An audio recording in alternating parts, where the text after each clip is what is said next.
au centre de la vérité. L'école du royaume des cieux de Jésus-Christ, la maison où la prière était dialogue avec Papa pour Dieu. Nous continuons dans cette douce adoration. Nous prions, nous mettons des mots s'il vous plaît. Papa, merci.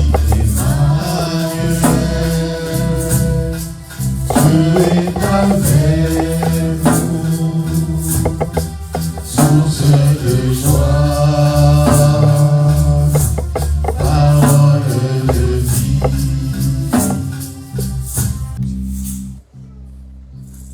Je parlerai de ta bonté, de ta fidélité.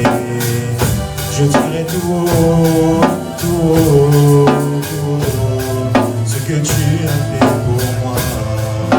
Je proclamerai la gloire de ton nom.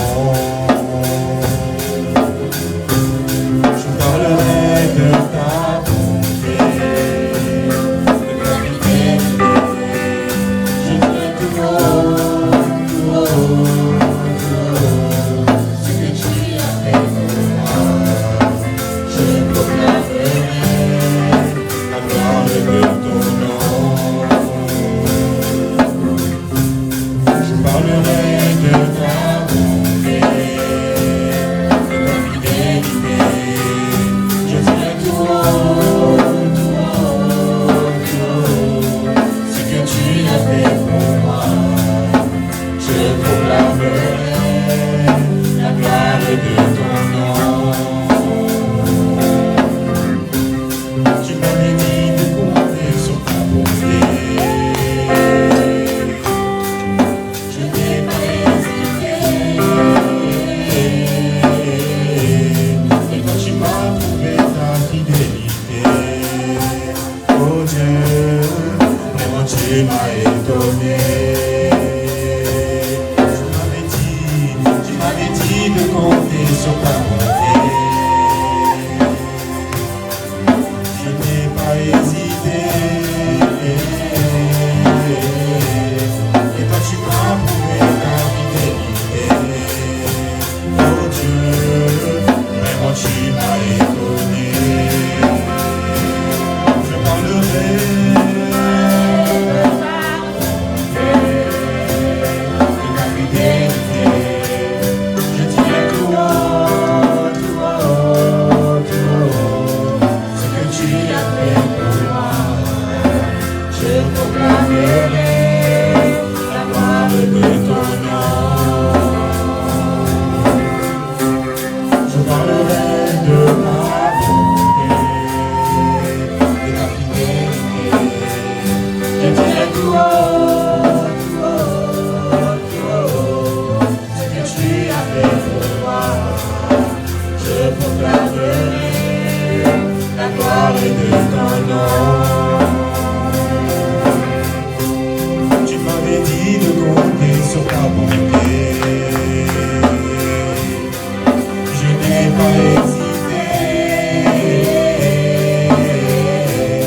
Et quand tu m'as prouvé ta fidélité, oh Dieu, vraiment tu m'as étonné. Alléluia,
de feu, merci char de feu. Je vois que vous n'avez plus besoin de moi. Vous n'avez plus besoin que du Saint-Esprit. Alléluia. Vous n'avez plus besoin que du Saint-Esprit. Alléluia. Hier, je n'étais pas là. J'étais à Paris pour le mariage de ma nièce. C'est moi qui faisais le palabre. J'ai dit au char de feu, allez, faites ce que vous savez, ne comptez pas sur moi. Et ce matin, c'est que j'aimerais simplement signaler, quand vous responsabilisez, il faut être à l'heure. Vous voyez, vous êtes arrivés, les choristes, en retard, ce qui a fait qu'on a pris du temps, parce qu'il fallait réajuster encore les voix. Donc, un seul conseil que je vous donne, quand vous êtes responsabilité, vous devenez responsable, soyez à. Soyez à. C'est l'esprit du sacrifice. Apprenez-le maintenant. Soyez à l'heure au niveau des études. Étudiez tous les jours. Vous allez voir l'excellence. Et pendant les temps où là il y a quelques bâtiments, prenez les instruments, jouez aux instruments, ça inspire. Le reste, c'est le Saint-Esprit avec vous. Vous avez vu, moi, je n'ai presque pas chanté. Mais je chantais au début, là, quand on commençait pour essayer un peu de corriger quelque chose. Mais je n'ai pas vu que c'était important pour moi de chanter. Donc, je n'ai pas répété, je n'ai pas joué la guitare, rien du tout. Je viens simplement comme ça pour essayer d'accompagner. Et vous avez tenu très bon. Amen. Alléluia. Amen. Merci au batteur, merci à Bradley, merci à Ciel. J'ai vu la manière dont ils se sont changés. J'ai dit, oh, c'est petit, donc c'était bien préparé. Merci à Eric qui a l'idée, merci à Yoadan, merci à Erta. Alléluia. Amen. Vous avez entendu les cœurs, comme des oiseaux, c'est ce que j'aime. Alléluia. Merci au maestro Ouziel, le pianiste, le directeur technique de la chorale, c'est Ouziel le pianiste. Alléluia. Amen. Merci à Yeshua, lui doit être chef de discipline. Amen. Amen. Voilà, responsabilité comme ça. Voilà. Je sais les qualités que vous avez, je sais. Petit à petit, la peur va partir et les choses vont bien se faire. Vous êtes bénis au nom de Jésus. Aujourd'hui, nous avons la joie d'accueillir Maman Tété encore une fois. Amen. Amen. Voilà, Maman Tété. Veuillez nous excuser pour le temps. Nous n'avons pas laissé beaucoup de temps pour sortir tout ce que Dieu a mis en toi. Je sais que ça sera fait par la grâce de Dieu. Amen. Amen.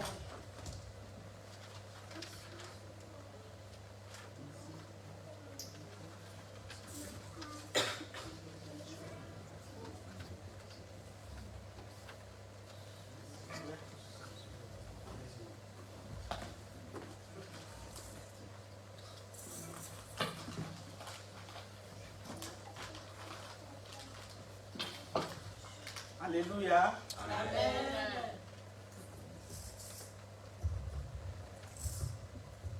Je bénis le Seigneur pour la présence de chacun de nous. J'ai toujours dit que c'était un privilège pour moi de me tenir devant vous. Il n'est pas toujours facile de se tenir devant des personnes qui te connaissent bien. Des personnes qui savent comment tu vis. Des personnes qui connaissent même les défis que la vie t'impose. Les personnes qui se posent parfois des questions.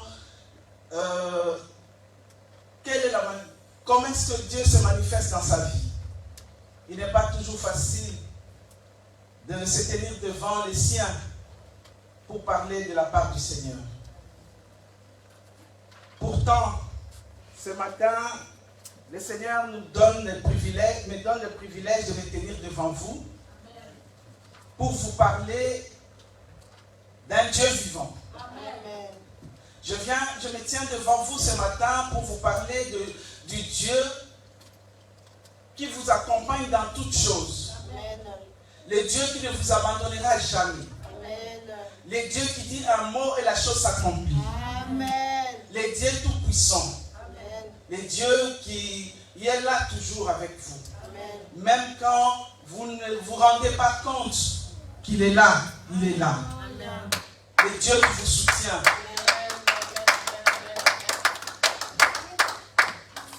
Je bénis le Seigneur pour cette grâce qu'il nous donne. Aujourd'hui, c'est le 23 mars 2025. On peut dire qu'on a déjà quasi vécu le premier trimestre de l'année. Il nous reste 9 mois pour terminer l'année. Pourtant, au début de cette année, on nous a donné une révélation. On nous a montré le calendrier de 1969, qui est semblable au calendrier de 2025. De 1969 à 2025, c'est passé 56 ans. La révélation que nous avons eue en nous présentant ce calendrier, c'est que l'année 2025 sera une année de reconstruction. Amen. L'année 2025 sera une année de reconstruction. Imaginez que ce bâtiment était construit en 1969. Il a besoin d'être reconstruit. Parce qu'il ne respecte peut-être plus les normes qu'un bâtiment doit avoir. Déjà, du côté électricité, il faut changer les normes. Donc, ce bâtiment, s'il est construit en 1969, il a besoin d'être reconstruit. On reconstruit quelque chose quand les bases ne sont plus solides. On reconstruit quelque chose quand la chose commence à se détériorer. Il faut la reconstruire. Mais vous pourrez peut-être vous poser la question, moi, qu'est-ce que je vais reconstruire dans ma vie? Moi, qu'est-ce que je vais reconstruire dans ma vie? Je suis chrétien. Qu'est-ce que je vais reconstruire dans ma vie? J'ai peut-être la paix dans ma vie. J'ai des choses que je demandais à dire que Dieu m'a données. Qu'est-ce que je peux reconstruire dans ma vie? 56 ans passés, on ne peut pas dire que la chose est la même. Je ne sais pas, chacun de nous, le jour qu'il a décidé de suivre le Seigneur. Chacun de nous, le jour qu'il a décidé d'avoir une relation profonde avec le Seigneur. Je ne sais pas. Mais aujourd'hui, on est en 2025. L'année de reconstruction, l'année de renouvellement. Qu'est-ce que nous allons renouveler dans nos vies? Qu'est-ce que nous allons renouveler? Il y en a qui pourraient dire, bon, je vais peut-être renouveler ma façon de prier. Je vais peut-être renouveler ma façon de marcher avec le Seigneur. Je vais peut-être renouveler ma façon d'être. Je vais renouveler tout. Quand on dit renouveler, je vais changer ce que je suis. Même si je suis un bon chrétien, je dois renouveler pour être encore plus un bon chrétien. Même si je suis quelqu'un qui prie tout le temps, je dois renouveler encore ma façon de prier. Plus encore, plus encore. Ce matin, j'aimerais nous partager un thème. J'avais préparé mon message. Il était un peu long, mais là, je vais souffrir que je puisse résumer à cause du temps. Ce matin, j'aimerais nous partager un thème. Sois conscient de la présence de Dieu dans ta vie. Amen. Sois conscient de la présence de Dieu dans ta vie. Dis à la personne qui est à côté de toi, sois conscient de la présence de Dieu dans ta vie.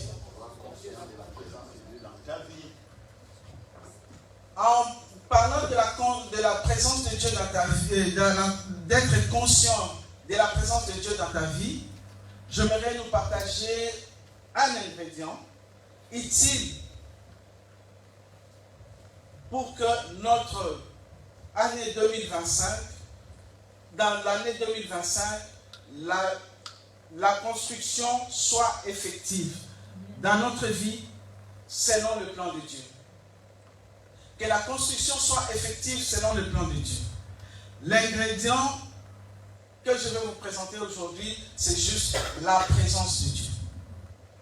La présence de Dieu. Pour illustrer cela, je vous parlerai de temps en temps de Moïse, ou je vous parlerai de la vie de Bartimée. Bartimée l'aveugle. Pour ceux qui connaissent l'histoire,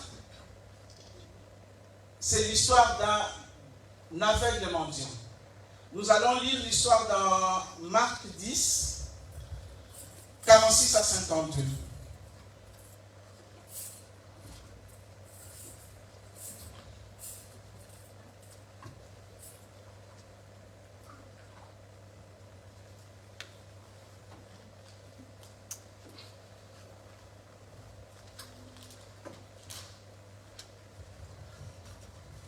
J'ai lu au nom du Seigneur. Amen. Ils arrivèrent à Jéricho. Et lorsque Jésus en sortit avec les disciples et une assez grande foule, un mendiant aveugle, Bartimée, fils de Timée, était assis au bord du chemin. Il entendit que c'était Jésus de Nazareth et s'est mis à crier: Fils de David, Jésus, aie pitié de moi. Plusieurs lui faisaient des reproches pour le faire taire. Mais il criait d'autant plus: Fils de David, aie pitié de moi. Jésus s'arrêta et dit: Appelez-le.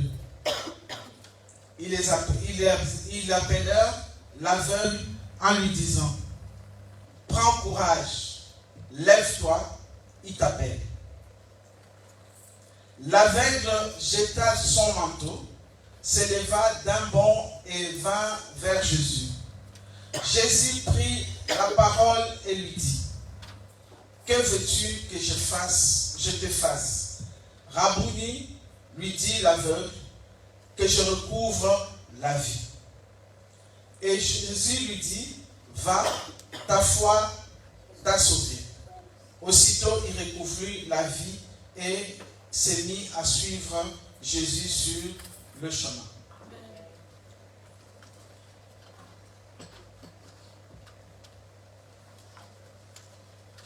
La vie de Bartimée montre la manifestation de la présence de Dieu. Bartimée était aveugle, mendiant. Je suppose qu'il y avait quelqu'un qui le conduisait toujours au bord du chemin. Chaque jour. Pour lui, sa vie, c'était: je suis mendiant, je suis aveugle, qu'est-ce que je peux faire encore? Mais Bartimée, la différence avec Bartimée, c'est que le jour qu'il a vu Jésus, le jour qu'il a rencontré la présence de Dieu, il connaissait déjà la parole. Il connaissait déjà la parole parce qu'il a appelé Jésus Jésus, fils de David. Il a appelé fils de David, c'est-à-dire il le connaissait. Il connaissait la parole. Il savait que dans la lignée de David, il y avait un Messie. Amen. Donc ces jours-là, quand il a entendu, il a demandé: c'est qui? Il a dit: c'est Jésus de Nazareth. Il dit: ah, Jésus de Nazareth. Comme il connaissait la parole, il dit: je veux rencontrer, si je le rencontre. Donc la présence de Dieu qui va rencontrer ces jours-là va changer sa vie. Il connaissait la parole parce qu'il a appelé fils de David. Parce que pour rencontrer la présence de Dieu, pour sentir la présence de quelqu'un, il faut le connaître. Je pense que la plupart des parents, quand ils rentrent chez eux, s'ils trouvent seulement, ils entrent peut-être au salon, sans voir les enfants, même si les enfants sont dans la chambre, ils savent. S'ils trouvent les assiettes sur la table, où il va à la cuisine, il trouve des assiettes en désordre, ou les chaussures en désordre, un parent qui connaît bien ses enfants saura qui a fait ça. Il n'a même pas le temps qu'on lui dise « Ah, papa c'est moi » ou « Maman c'est moi ». Déjà le fait d'entrer à la maison, il sait déjà que c'est elle qui a laissé ça. Il a l'habitude de laisser ça. Parce qu'il connaît son enfant. Parce qu'il connaît son enfant. Donc pour bénéficier de la présence de Dieu, il faut connaître Dieu. Il faut connaître Dieu. Il faut avoir la connaissance de la parole de Dieu. La présence de Dieu, on ne peut pas se dire, bon, je vais à l'église, c'est là que je vais rencontrer la présence de Dieu. On a besoin de la présence de Dieu partout. On a besoin de la présence de Dieu partout. Bartimée ne savait pas que là où il est parti, il va rencontrer la présence de Dieu. Il ne le savait pas. Mais il savait seulement que Jésus était fils de David. Et Jésus était le Messie parce qu'il est sorti de la lignée de David. Ces jours-là, il a reconstruit sa vie. Il a reconstruit sa vie. C'est comme Moïse, dans Exode 3, de verset 1 à 7, là où on parle de buisson ardent. Moïse est sorti comme un berger.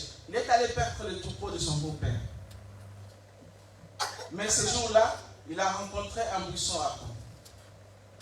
Il s'est dit, c'est la présence de Dieu aujourd'hui. Dès là, il n'était plus berger, mais c'était la personne à qui Dieu a confié la mission de sortir les enfants d'Israël en Égypte. Donc on ne peut pas rencontrer Dieu et rester le même. On ne peut pas rencontrer Dieu et vivre la même chose. On ne peut pas rencontrer Dieu et avoir le même caractère. On ne peut pas rencontrer Dieu et rester le même. Vivre toujours la même vie. On ne peut pas rencontrer Dieu et rester le même. Quand on rencontre Dieu, on reconstruit sa vie. Quand on rencontre Dieu, on reconstruit son alliance avec lui. Quand on rencontre Dieu, qui est déjà lui-même le Seigneur, il nous a choisis comme un temple. Regardez le privilège que nous avons de porter le Seigneur dans notre vie, d'être le temple du Saint-Esprit. Donc nous marchons avec la présence de Dieu. Là où nous allons, il y a la présence de Dieu. Là où nous allons, que nous soyons à l'école, les autres doivent voir la présence de Dieu. Quand les autres ont des problèmes, ils doivent savoir que nous avons la présence de Dieu et que nous pouvons les apporter la solution. Parce que la présence de Dieu apporte la solution. J'aimerais partager encore, dans la présence de Dieu, il y a plusieurs niveaux de présence de Dieu. Il y a plusieurs niveaux. Ces niveaux montrent aussi la nature de Dieu. On nous dit, dans la Bible, le premier niveau, on nous dit que Dieu est omniscient. Dieu est omniscient. C'est-à-dire, il est partout. Non seulement il est partout, mais il a le regard sur tout. Il a la connaissance de tout. Donc, même quand tu es dans des problèmes, il est là, il sait que tu as des problèmes. Amen. Et c'est lui qui vient te reconstruire. Amen. Parce qu'il est omniscient. Il est partout. Donc il est absent nulle part. On ne peut pas dire, quand je viens à l'église et que les chars de feu chantent comme ils ont chanté aujourd'hui, j'ai senti la présence de Dieu. Non, partout tu as la présence de Dieu. Amen. Parce que tu portes la présence de Dieu en toi. Amen. Quand tu portes la présence de Dieu, c'est que tu es un sacrificateur. Tu es un sacrificateur.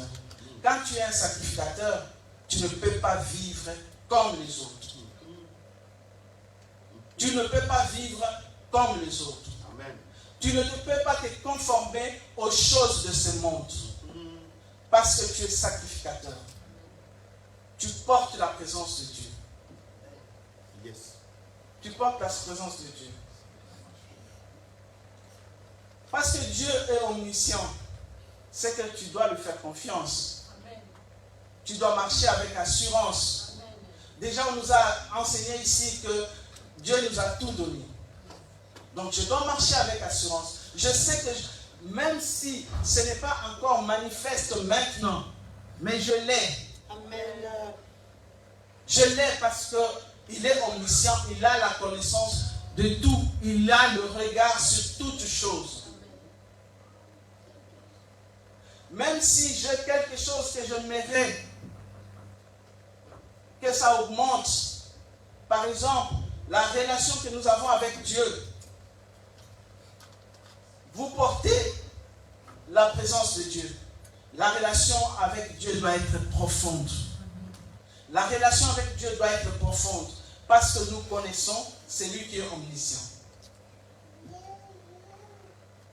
Celui qui est omniscient est notre Père.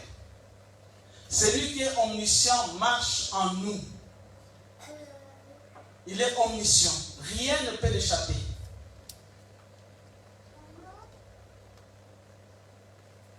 Rien ne peut l'échapper.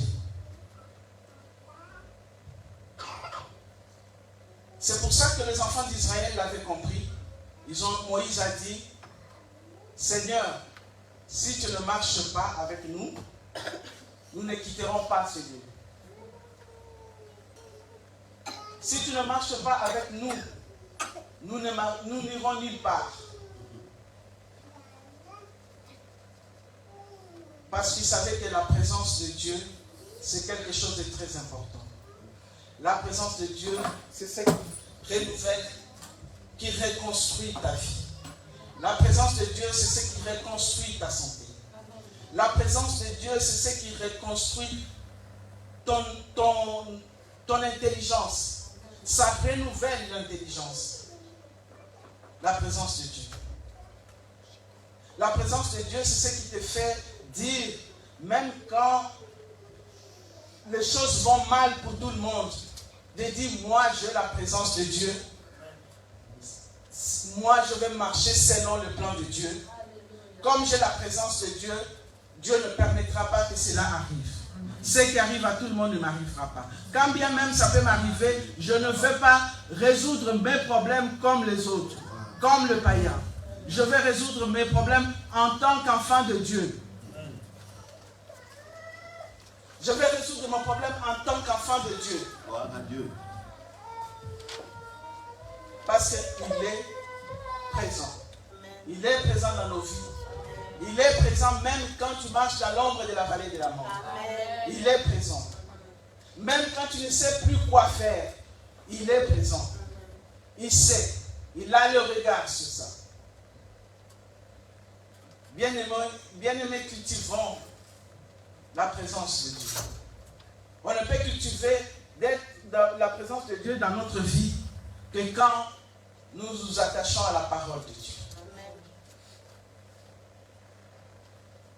À part l'omniscience de Dieu, la présence de Dieu est manifeste. La présence de Dieu manifeste, c'est-à-dire que Dieu écoute nos prières. Que Dieu écoute nos prières. Dieu atteste qu'il écoute nos prières. Quand Dieu atteste qu'il écoute nos prières, nous marchons avec assurance.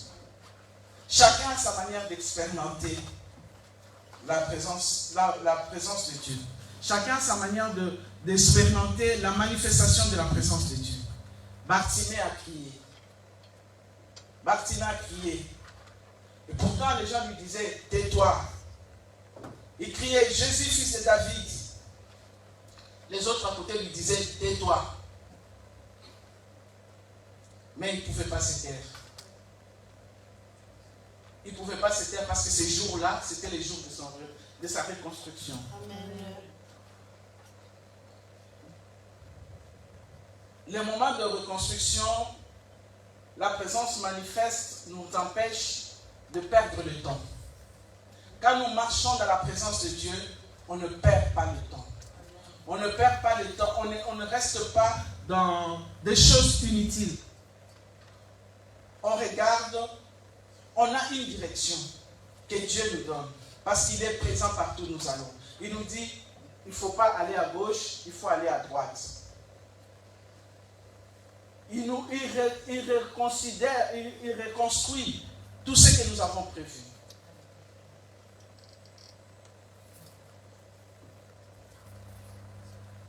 Que la présence de Dieu se manifeste encore davantage dans notre vie.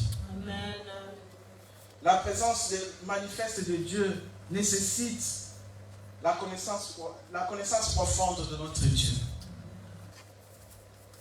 Que la tristesse ne vous empêche pas, n'empêche pas la manifestation de la présence de Dieu dans votre vie. Que le questionnement dans votre vie n'empêche pas la présence de Dieu dans votre vie. Marchez avec assurance, mes bien-aimés. Marchons avec assurance.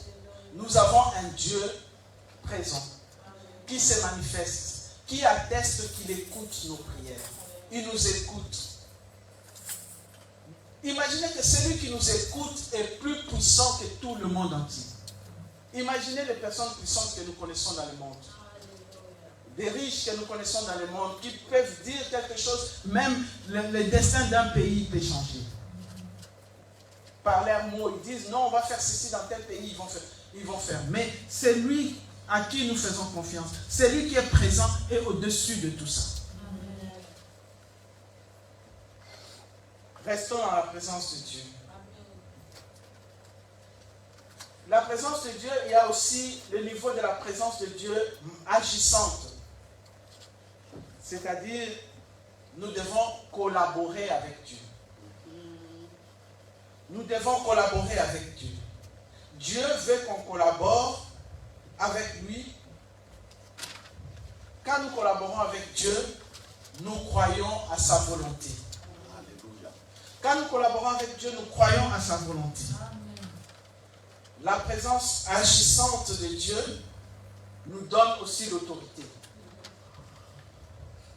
La présence agissante de Dieu nous donne de l'autorité pour faire des prières prophétiques. Ça nous donne l'autorité et nous pouvons faire des prières prophétiques. Quand je parle de prières prophétiques, je ne dis pas que vous devez venir le matin dire, quand bien même ça peut se dire, vous ne pouvez pas venir le matin seulement, oh non, Adan, Dieu m'a dit ceci pour toi, Eric, Dieu m'a dit ceci pour toi. Non, les paroles, les prières prophétiques, c'est les déclarations. Le pasteur nous a dit l'autre fois qu'il avait appelé le travail. Le travail est venu. Moi, j'ai un témoignage sur ça. Quand je vivais en Afrique, j'avais lancé un commerce qui nécessitait des congélateurs. Mais bien aimé, je n'avais même pas un frigo de cette taille.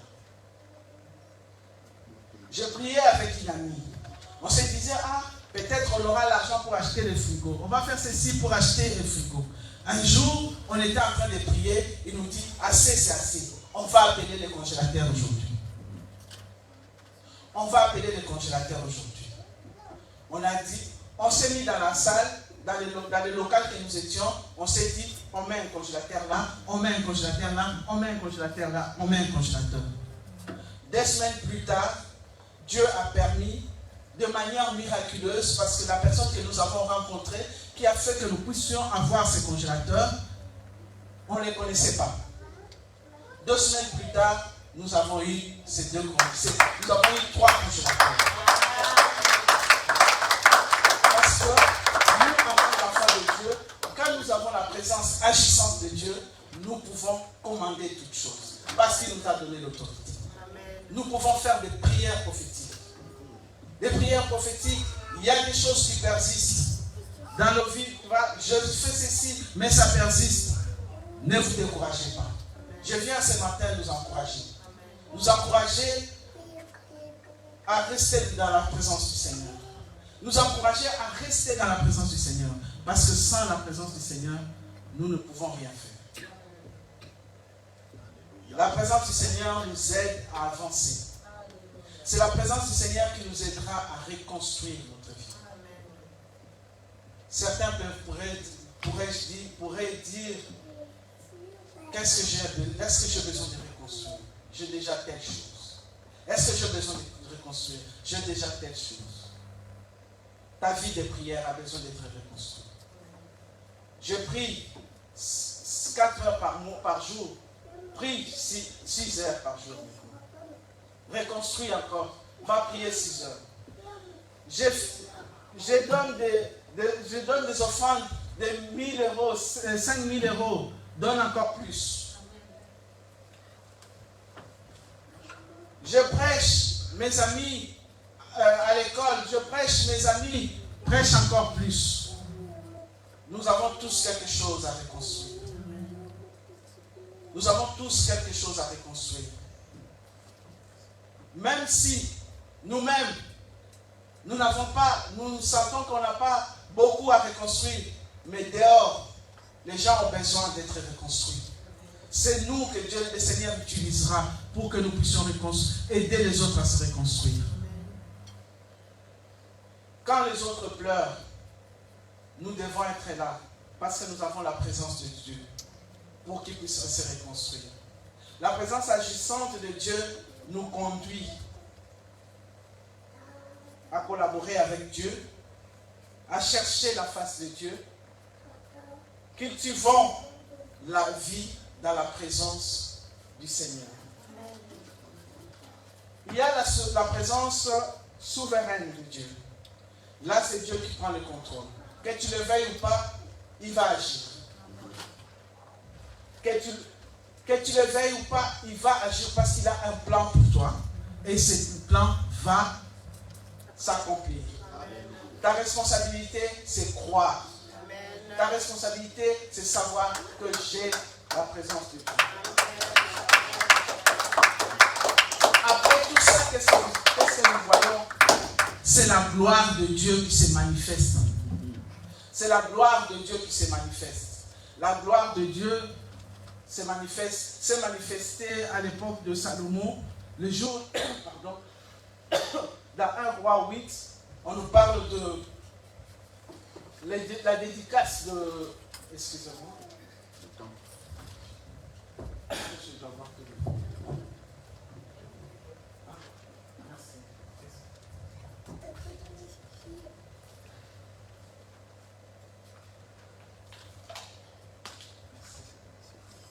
Le jour de la dédicace du temple, il y a eu la gloire de Dieu s'est manifestée. La gloire de Dieu s'est manifestée. Et Salomon a même dit, j'ai vraiment construit le temple pour le Seigneur. La gloire de Dieu s'est manifestée par les nuées qui remplissaient le temple. La gloire de Dieu s'est manifestée. Ça, c'est la gloire de Dieu.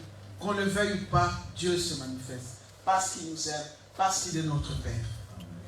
Parce qu'il est celui qui nous a créés pour que nous puissions vivre dans sa présence, pour que nous puissions entrer dans notre destinée. C'est lui qui a prévu des choses à l'avance pour que nous puissions en bénéficier. Bien-aimés, ne fixons pas nos yeux sur tout ce que nous voyons dans le monde. Ne fixons pas les yeux sur les défis que la vie nous lance. Ne fixons pas les yeux sur les difficultés de la vie. Ne fixons pas les yeux sur les plaisirs de ce monde. Ne fixons pas les yeux sur ça. Croyons en Dieu. Attachons-nous à Dieu. La présence de Dieu. Nous sommes des sacrificateurs. Même quand nous rentrons dans nos maisons, vous êtes un enfant dans la maison. Il ne faut pas vous dire, je suis un enfant, c'est mes parents qui s'occupent de tout. Et je rentre chez moi comme si de rien n'était. Je rentre chez moi, je sors, je rentre comme je veux.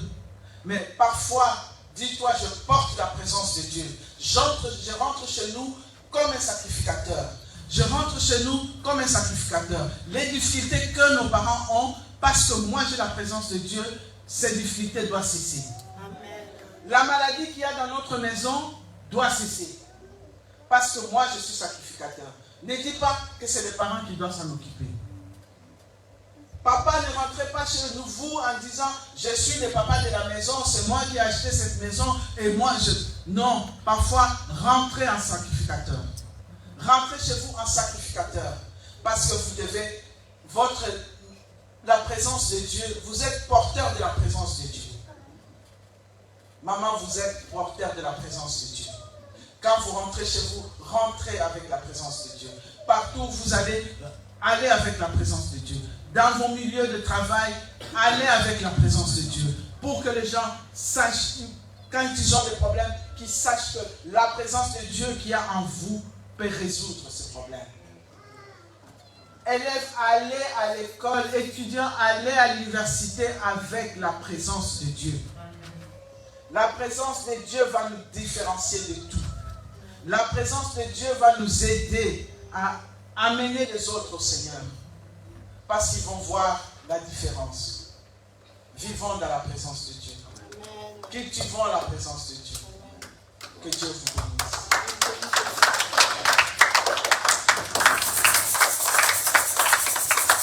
Alléluia.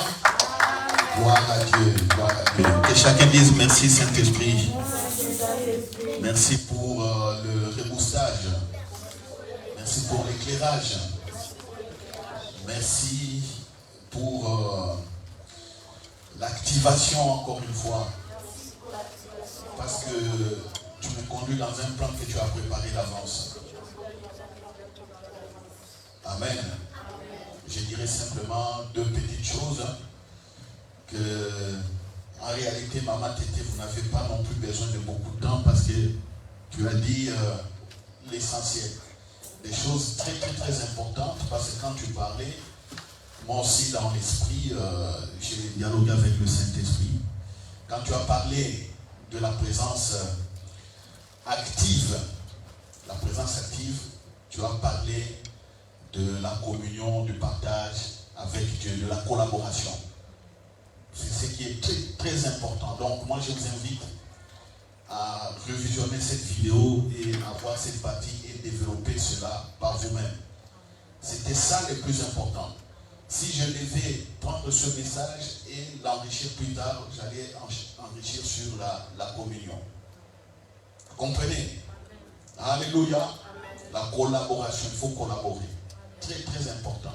Et puis autre chose, quand tu as parlé du prophétique, ça aussi c'est très important. Tu as touché et puis à la fin tu as parlé de la présence souveraine. C'est ça. C'est trois choses. C'est ça le résumé de ta prédication aujourd'hui. Alléluia. Amen. Alléluia. Amen. Donc que chacun aille chez lui et qu'il développe cela. Développe cela au nom de Jésus. Dans les jours qui viennent, moi je te conseillerais simplement de continuer à méditer sur ces trois points et de nous ramener encore des profondeurs avec des témoignages. Que Dieu te bénisse encore. Amen. Voilà, nous avons terminé. Lèvons-nous, je vais arrêter. Père, ton peuple a écouté, ton peuple est béni, ton peuple marche sous la direction de ton esprit et sous la lumière de ta parole. Merci de sanctifier encore une fois ta parole et de montrer ta gloire. De montrer ta gloire parmi nous. Ainsi prier au nom de Jésus. Amen. Amen. Voilà, bon dimanche à tous. Au nom de Jésus.